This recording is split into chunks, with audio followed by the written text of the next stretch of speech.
Look around you. Take a generic walk through any major city in the world today. Turn on the news. Scroll through your social media feed. Do you feel it? There is a tension in the air, a vibration of irrationality. It feels as though the ground beneath our feet is shifting, as though the rules of logic and reason that held civilization together are dissolving like sugar in hot water. You are not the only one who feels this. Millions of people wake up every day with a gnawing sense that something is fundamentally wrong, not just politically, not just economically, but psychologically. It feels as if the world is suffering from a fever. Arguments don't make sense anymore. Hysteria replaces debate.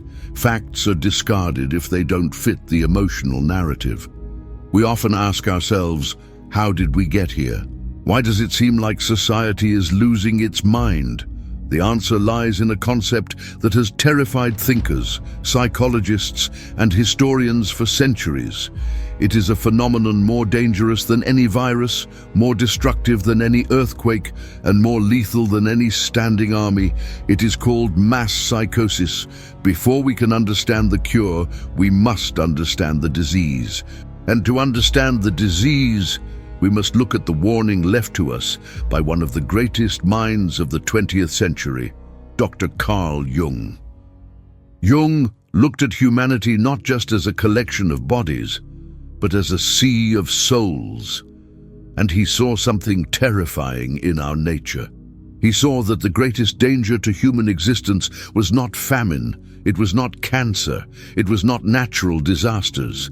He wrote, "Man is the only real danger to man." Why? Because we are safe from wolves. We have mastered the elements. We have cures for the plague. But Jung warned, we are lamentably unprotected against psychic epidemics. There is an old Latin proverb, homo homini lupus, man is a wolf to man. For most of history, we thought this meant we were violent animals, but the truth is darker. A wolf attacks your body. A psychic epidemic attacks your reality.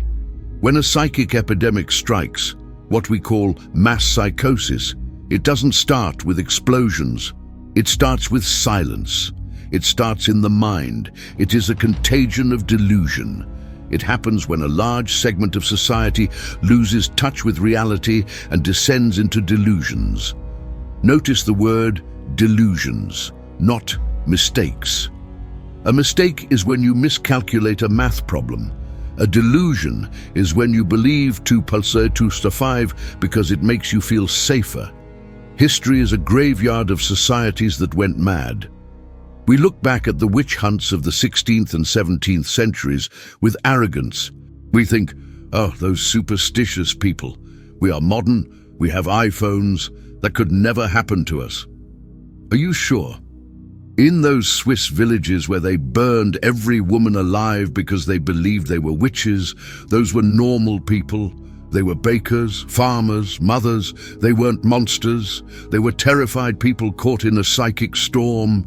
They were possessed not by demons, but by ideas. Gustave Le Bon, the father of crowd psychology, said it perfectly. The masses have never thirsted after truth. They turn aside from evidence that is not to their taste, preferring to deify error if error seduce them. This is the scary part. When you are in the middle of a mass psychosis, you don't know you are crazy. That is the definition of insanity.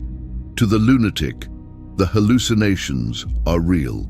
To the society in psychosis, the irrational behavior feels like the highest morality. Those who try to wake them up, they don't become heroes, they become enemies. As Le Bon said, whoever can supply them with illusions is easily their master. Whoever attempts to destroy their illusions is always their victim. We are living in a time where illusions are being manufactured on an industrial scale. But why now? Why us? To answer that, we have to look at the fragility of the human mind. We like to think we are rational creatures, piloting our lives with logic. We are not. We are emotional creatures who use logic to justify our feelings.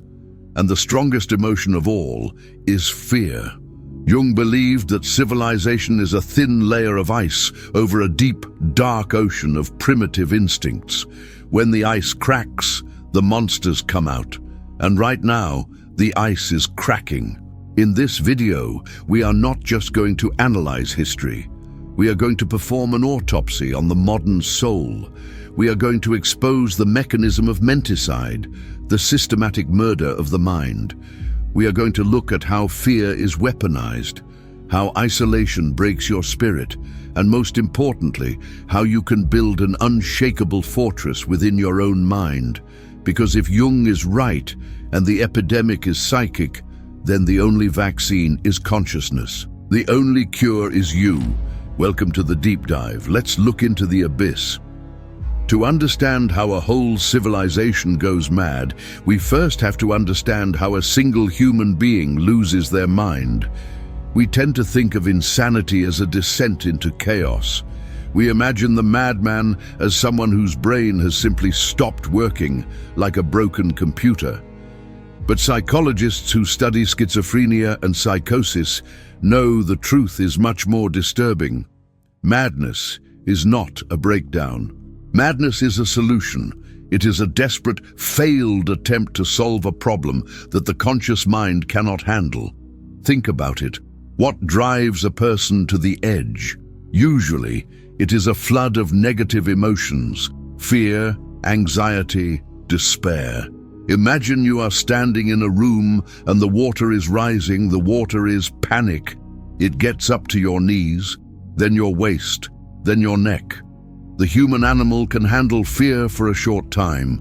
If a lion chases you, you run. The fear spikes, and then it is over. But what happens when the fear doesn't stop? What happens when the threat is invisible, constant and overwhelming?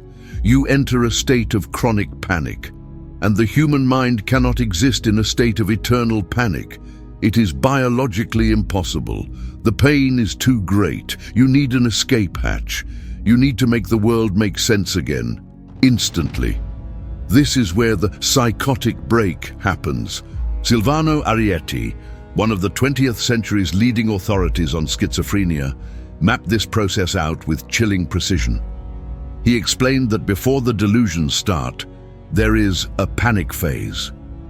In this phase, the individual is confused. The world feels strange, hostile. Nothing makes sense. They feel like a prey animal trapped in a corner. Then, the snap happens. Arrietty called it the psychotic insight. It is a moment of clarity, a twisted aha moment. Suddenly, the person connects the dots. They create a story, a delusion that explains why they are scared. I am not scared because life is random and cruel. I am scared because the neighbors are spying on me. I am not suffering because of the economy. I am suffering because of witches. Do you see what happened? The delusion is a lie, yes, but it serves a function. It takes the vague, terrifying anxiety and turns it into a concrete enemy. If the problem is witches, you can hunt them. If the problem is spies, you can hide. The delusion gives the person a sense of control. It lowers the panic. It creates a new order out of the chaos. This is why it is so hard to argue with a fanatic or someone in a cult. If you try to take away their delusion with logic, they will fight you to the death. Why? Because you are not just attacking an idea, you are trying to throw them back into the panic they escaped from. You are trying to push them back into the drowning water. Now, take this mechanism and multiply it by 300 million people. What happens when a whole society is flooded with fear? Maybe it's a war. Maybe it's a financial collapse. Maybe it's a pandemic. Maybe it's a constant stream of doom on the news 24/7. The population enters the panic phase. They are confused. They are scared. They are looking for answers. They are desperate for relief. They are waiting for the psychotic insight. And this is the dangerous moment. This is the fertile soil where the seeds of totalitarianism are planted. When a society is in this state of high anxiety, they are not looking for truth. Truth is often complex, boring, and nuanced. Truth doesn't make the pain go away fast enough. They are looking for a story.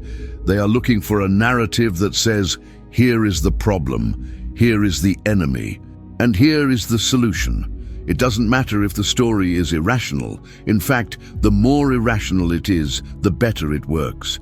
Why? Because a complex world requires complex thinking. But a panicked mind wants black and white simplicity. The masses start to regress. Jung observed that when people join a crowd, their moral and intellectual level drops. They become childlike. They become emotional. They lose the capacity for critical thought. Just like the individual psychotic creates a delusion to survive, the society creates a collective delusion. All our problems are caused by this group of people. If we just destroy them, we will be safe. This is the insight. And once the crowd accepts this insight, the panic vanishes. It is replaced by a euphoric sense of purpose. They are no longer isolated, scared individuals. They are now part of a movement. They are united by the delusion. This is why you see perfectly normal, educated people doing insane things during a mass psychosis. They are not acting on logic. They are acting on a biological imperative to belong and to feel safe. But there is a catch. For this collective madness to take hold, it cannot just happen by accident. In the modern world, it is rarely accidental. It is engineered. There are those who understand this anatomy of madness better than you do, and they know exactly how to trigger the panic and exactly when to offer the delusion. They are the architects of the mind. And in the next chapter, we are going to look at their toolkit. We are going to examine the systematic rape of the human mind known as menticide. How do you break a man? How do you break a nation? The answer is terrifyingly simple. We have established that a panicked mind is a vulnerable mind. But how do you take a healthy, critical, independent thinker and reduce them to a state of panic so severe that they will accept any lie just to feel safe? You don't need torture chambers. You don't need physical chains. All you need is a technique called menticide. The term was coined by the psychiatrist Gustave Le Bon.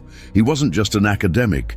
He was a member of the Dutch resistance during the Nazi occupation. He watched firsthand as his friends, his neighbors, and his countrymen were systematically broken, not just by violence, but by psychological warfare.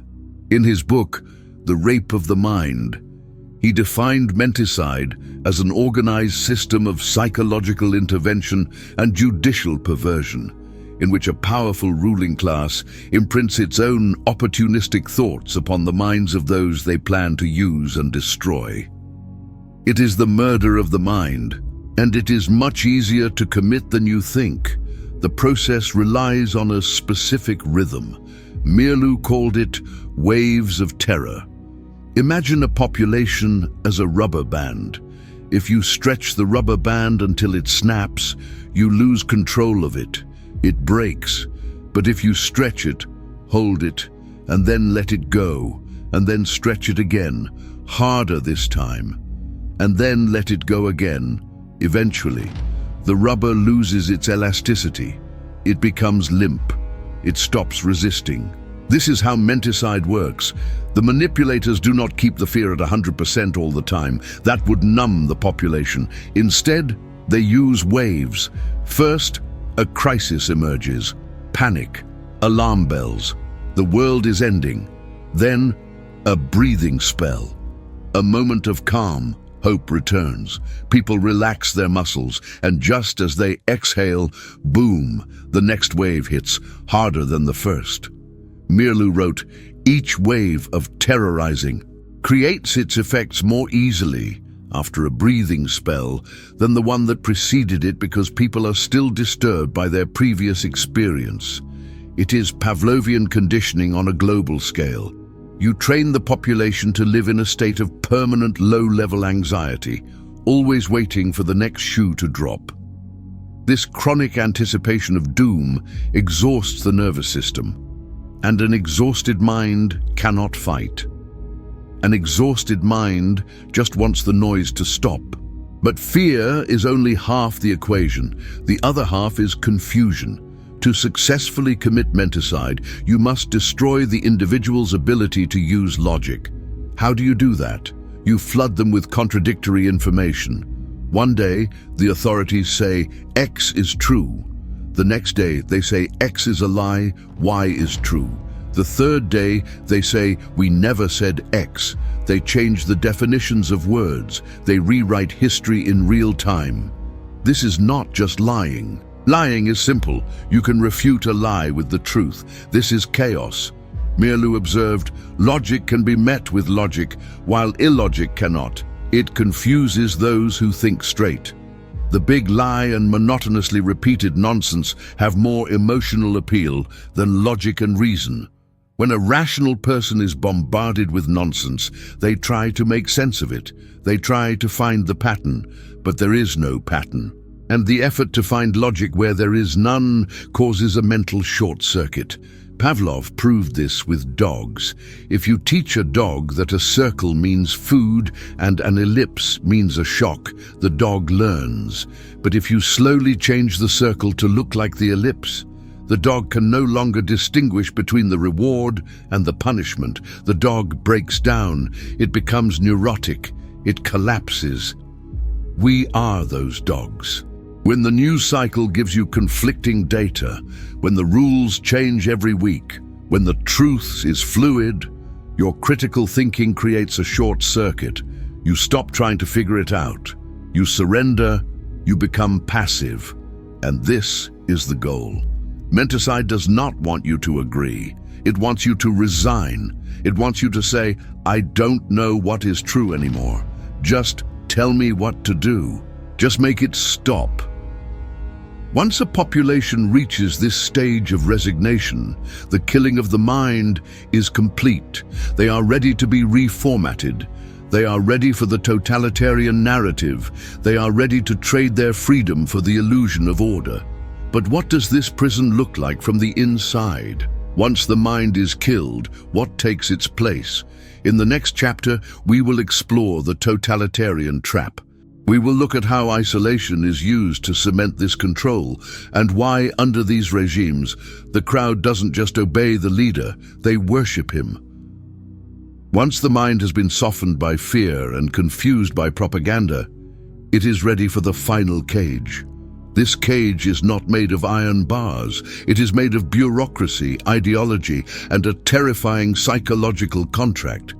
We call this structure totalitarianism. But be careful. Do not confuse totalitarianism with a simple dictatorship. A dictator wants your obedience. He wants you to pay your taxes and keep your mouth shut. He doesn't care what you think in the privacy of your own home, as long as you don't cause trouble. A totalitarian system is different. It is not satisfied with your silence. It demands your soul. It wants to crawl inside your head and rearrange the furniture. It demands that you not only obey the lie, but that you believe the lie. The historian Arthur Versluy defined it as the modern phenomenon of total centralized state power coupled with the obliteration of individual human rights. But how do you build such a prison without the people revolting? Hannah Arendt, the brilliant political philosopher who analyzed the horrors of the 20th century, found the answer. She discovered that totalitarianism has one absolute requirement to function. It needs a specific type of environment. It needs isolation. Arendt observed that terror cannot rule over men who are united. If you have a strong family, you are safe.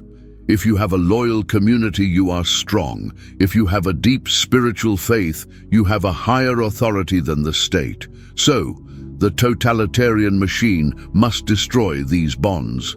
It must cut the cords that connect man to man. It turns the population into a collection of isolated atoms. This is called social atomization. The goal is to make every individual feel completely alone, helpless, and suspicious of their neighbor. When you are isolated, you lose your reality check. You have no one to compare notes with, no one to say, wait, this doesn't make sense. When you are alone, the state becomes your only friend. The state becomes your only family. The state becomes your God. Arendt wrote, "The ideal subject of totalitarian rule is not the convinced Nazi or the dedicated communist, but people for whom the distinction between fact and fiction and the distinction between true and false no longer exist." Under this system, society splits into two distinct pathological groups. On top, you have the rulers. They are elevated to a godlike status. They are presented as infallible. But psychologically, they are often deeply sick, driven by a lust for power that is never satisfied. They believe they can rewrite the laws of nature. They believe they can reshape biology, history, and reality itself to fit their ideology. On the bottom, you have the masses. And this is the tragedy. The masses undergo a psychological regression. They stop being adults. An adult accepts responsibility. An adult deals with the uncertainty of life. But a population in mass psychosis cannot handle responsibility. They want to be taken care of. They want a parent. So they regress into a childlike state of dependency. They trade their freedom for the promise of safety. They say to the leader, "You do the thinking for me. You tell me what is right and wrong. Just keep the scary world away." This creates a pathological order. On the surface, a totalitarian society looks perfect. The streets are clean. The trains run on time. Everyone says the same slogans, but it is the order of a graveyard. It is an artificial stability bought at the price of humanity. Because to maintain this control, the system must crush the one thing that makes us human: spontaneity. Life is messy. Life is unpredictable. Creativity is chaotic. Totalitarianism hates chaos. Therefore, it hates life. It tries to turn society into a machine where every human being is just a cog, turning exactly as predicted, never asking why, never doing anything unexpected. Hannah Arendt called this the attempt to change human nature itself. They try to turn us into a species that doesn't think, doesn't feel, and doesn't dream, only reacts. In the past, dictators needed spies on every corner to enforce this. They needed secret police and informants. But today, the totalitarian architects have a tool that Stalin and Hitler could only dream of. They don't need to put a spy on your street corner anymore, because you carry the spy in your pocket. In the next chapter, we will explore the modern matrix. We will look at how technology, which promised to liberate us, has become the ultimate engine of mass psychosis, how algorithms feed your delusion, and how the destruction of privacy is the final nail in the coffin of the free mind. We are entering the digital cage. We have spoken about ancient witch hunts. We have spoken about 20th century dictators.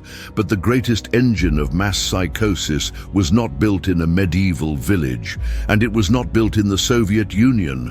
It was built in Silicon Valley. We are living in a unique moment in human history. Never before has the means to manipulate the human mind been so ubiquitous, so fast, and so invisible. Joost Meerloo, writing decades ago, foresaw this danger. He warned that technology would be the ultimate tool of the totalitarian. He wrote, "Modern technology teaches man to take for granted the world he is looking at. He does not take the time to withdraw and reflect. Technology seduces him into its wheels and movements. No rest, no meditation, no reflection, no conversation. The senses are continually overloaded with stimuli." Think about that. No time to reflect. To resist a delusion, you need time to think. You need silence to process reality. But the modern world has declared war on silence. From the moment you wake up to the moment you close your eyes, you are bombarded. Notifications, headlines, outrage, doom. This constant stream of information keeps your nervous system in that panic phase we talked about. You never get the breathing spell. You are permanently plugged into the anxiety machine. And it gets worse. In the past, propaganda was a blunt instrument. It was a loudspeaker in the town square, shouting the same lie to everyone. Today, propaganda is personalized. The algorithm is the most sophisticated tool of menticide ever created. It doesn't just show you the world. It shows you your version of the world. It studies your fears, your biases, and your triggers. And then, to keep you engaged, it feeds you exactly what confirms your delusions. If you are afraid of A, the algorithm will show you 10,000 videos proving that A is coming to kill you. If you hate group B, it will show you endless evidence that group B is evil. It creates a feedback loop of madness. It isolates you in a digital echo chamber where everyone agrees with you and everyone outside looks like a monster. This destroys our shared reality. We are no longer living in the same world. We are living in millions of separate, private hallucinations. This is how you shatter a society. You make it impossible for people to talk to each other because they are consuming completely different realities. But the screen does more than just confuse you. It watches you. We cannot talk about the modern matrix without talking about the death of privacy. Hannah Arendt and Meerloo both identified that for a totalitarian system to work, there can be no private sphere. Everything must be public. Everything must be political. Why is privacy so dangerous to dictators? Because privacy is where freedom is born. It is in the privacy of your own mind, your own home, and your own conversations that you can question the narrative. That is where you can be a heretic. If you know you are being watched, you act differently. You perform, you conform. It's called the panopticon effect. If a prisoner thinks the guard is watching, he behaves. If a society thinks the internet is watching, it self-censors. We have built a digital panopticon. We carry tracking devices in our pockets. We invite listening devices into our living rooms. We post our inner thoughts for public judgment. And the punishment for stepping out of line is no longer a gulag. It is social death. Cancel culture, online shaming, deplatforming. These are the modern versions of the struggle sessions used in Maoist China. The message is clear: think like the crowd or disappear. This fear of social isolation drives people deeper into the psychosis. They embrace the collective delusion not because they believe it, but because they are terrified of being cast out. They signal their virtue. They repeat the slogans. They attack the dissenters. They become the guards of their own prison. So, here we are, isolated, overstimulated, terrified, confused, watched. Is it any wonder the world feels like a madhouse? We have built the perfect environment for a psychic epidemic. But the story does not end here. History also shows us that even in the darkest regimes, even under the heaviest brainwashing, there were always those who did not break. There were always those who kept the flame of sanity alive. They were the dissidents, the rebels, the truth-tellers. How did they do it? How did they stand against the tidal wave of madness without drowning? And more importantly, how can you do it? In the next chapter, we will explore the antidote. We will look at the concept of parallel structures and the strategy of the power of the powerless. The way out is not to fight the system on its own terms. The way out is to live in the truth. So the question remains, what do we do? When the screen is watching you, when the algorithm is feeding you lies, and when the crowd is demanding you kneel, how do you fight back? Most people think the answer is political. They think they need to vote harder, scream louder, or start a revolution in the streets. But history tells us that when a system becomes truly totalitarian, political action is often useless. The system owns the politics. It owns the voting machines. It owns the streets. To find the real solution, we must look to the men and women who survived the Iron Curtain, specifically a playwright named Václav Havel. Havel lived under the crushing weight of Soviet-occupied Czechoslovakia. The regime controlled everything. If you spoke out, you went to prison. The situation looked hopeless, but Havel realized something profound. He realized that the totalitarian system was actually incredibly fragile. Why? Because it is built entirely on lies. It relies on everyone pretending the economy is good, pretending the leader is loved, pretending the ideology makes sense. Havel said that the power of the system does not come from the police. It comes from the obedience of the citizen who agrees to live within the lie. Therefore, the ultimate weapon against the system is not a gun, it is truth. Havel called this living in truth. This doesn't mean you have to be a martyr. It doesn't mean you have to stand in front of a tank. It means you simply refuse to participate in the lie. You do not say the slogan you don't believe in. You do not vote for the candidate you know is a criminal. You do not applaud when the leader speaks nonsense. You simply say, "No, I will not compromise my soul." Havel wrote, "The power of the powerless lies in their ability to live in truth. For the lie can never stand against the simple power of truth." When one man stops lying, he breaks the spell. He shows that the emperor has no clothes and that courage is contagious, but you cannot survive alone. We talked about how the system weaponizes isolation. So, the counter-move is to build what Havel called parallel structures. What is a parallel structure? It is a space, physical or digital, that exists outside the reach of the totalitarian state. If the state controls the universities, you create underground universities in people's living rooms, which they did. If the state controls the media, you create samizdat, underground publishing. Today, this is independent podcasts, Substack, and encrypted chats. If the state controls the culture, you create your own music, your own art, your own theater. You do not try to fix the rot inside the system. You let the system rot. Instead, you build a second culture right next to it. You build an enclave of sanity in a world of madness. Havel observed that these parallel structures were more effective than any political protest. Why? Because they gave people a place to be human again. They gave people a place to breathe. And as these structures grow, they eventually render the totalitarian state irrelevant. The shell cracks because life inside the shell has become stronger than the shell itself.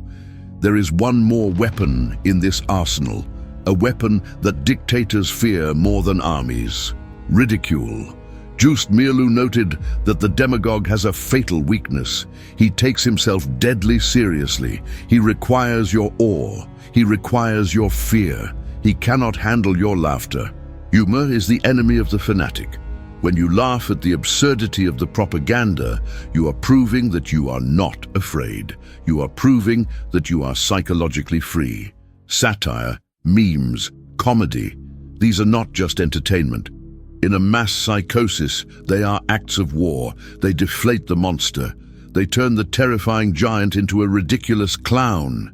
So, how do we apply this today? We stop waiting for a savior to fix the world from the top down. We start fixing it from the bottom up. Create your parallel structure. It could be a book club where you discuss forbidden ideas. It could be a dinner table where phones are banned and real conversation happens. It could be a community garden, a local business, or a network of neighbors who trust each other. Disconnect from the matrix, turn off the news, unfollow the rage bait, stop drinking the poison, and most importantly, stop lying. Stop saying things you know are false just to fit in. Stop apologizing for reality. As Solzhenitsyn, another survivor of the Gulag, said, "Let the lie come into the world. Let it even triumph, but not through me." By refusing to lie, and by building these small islands of truth, we create a foundation that the psychosis cannot wash away. But this requires a specific kind of person. It requires a person who has conquered their own fear, It requires the redeeming personality. In our final chapter, we will look at the ultimate responsibility. The warning of Jung comes full circle. The only way to save the world is to save yourself first. We have traveled through the anatomy of madness. We have seen the traps of the totalitarians and the lies of the machine. Now, we arrive at the final gate. The most important question is not, how do we save the world? The most important question is, who must you become to survive it? Carl Jung, the man who diagnosed the sickness of our time, also prescribed the cure. He called it the redeeming personality. He wrote, "It is not for nothing that our age cries out for the redeemer personality, for the one who can emancipate himself from the grip of the collective psychosis and save at least his own soul." Listen closely. Save at least his own soul. The trap of the modern age is to make you believe that you are responsible for everything, so that you feel powerless to change anything. They want you to worry about the climate, the wars, the economy, the politics of nations on the other side of the planet. They want you paralyzed by the macro, so you ignore the micro. The redeeming personality rejects this. He understands that you cannot bring order to a chaotic world if there is chaos in your own mind. You cannot liberate others if you are a slave to your own vices, your own fear, and your own addiction to the screen. To fight mass psychosis, you must become an individual. And being an individual is painful. It means leaving the warm, comfortable embrace of the tribe. It means being misunderstood. It means being ridiculed. It means standing alone in a room full of people who are chanting a lie and remaining silent. Or better yet, speaking the truth. Jung said that the individual who withdraws from the mass does not leave the world. He finds an Archimedean point outside of it, a place of solid ground, and from that solid ground he becomes a beacon. Think of a lighthouse. A lighthouse does not run around the ocean trying to save ships. It does not scream at the storm. It does not argue with the waves. It simply stands. It shines. It remains fixed in its truth. And by simply existing, it shows others the way home. That is your mission. You must become that lighthouse. When everyone else is panicking, you are calm. When everyone else is hating, you are forgiving. When everyone else is destroying, you are creating. This is the ultimate rebellion. Totalitarianism thrives on death, ugliness, and uniformity. Therefore, you fight it with life, beauty, and uniqueness. Read great books that have stood the test of time. Create art that elevates the spirit. Build a body that is strong and resilient. Cultivate a family that is filled with love. Every time you act with integrity, you drive a spike into the heart of the psychosis. Every time you refuse to be terrified, you weaken the regime of fear. The elite ruling class relies on the atomization of society, making us feel small and alone. But they forget the power of the human spirit. They forget that one candle can break the darkness of a massive room. We are standing at a crossroads in history. The pressure to conform has never been stronger. The technology to control us has never been more advanced. The storm is here, but do not be afraid. As Thomas Paine said during another dark time, the harder the conflict, the more glorious the triumph. You were born for this time. The world doesn't need more followers. It doesn't need more terrified sheep. It needs you, the awake you, the sovereign you. I want to leave you with the words of the philosopher Albert Camus. He lived through the occupation of France. He saw the Nazis. He saw the horror. And he gave us the ultimate instruction for our time. The only way to deal with an unfree world is to become so absolutely free that your very existence is an act of rebellion. The rebellion begins now. Are you ready?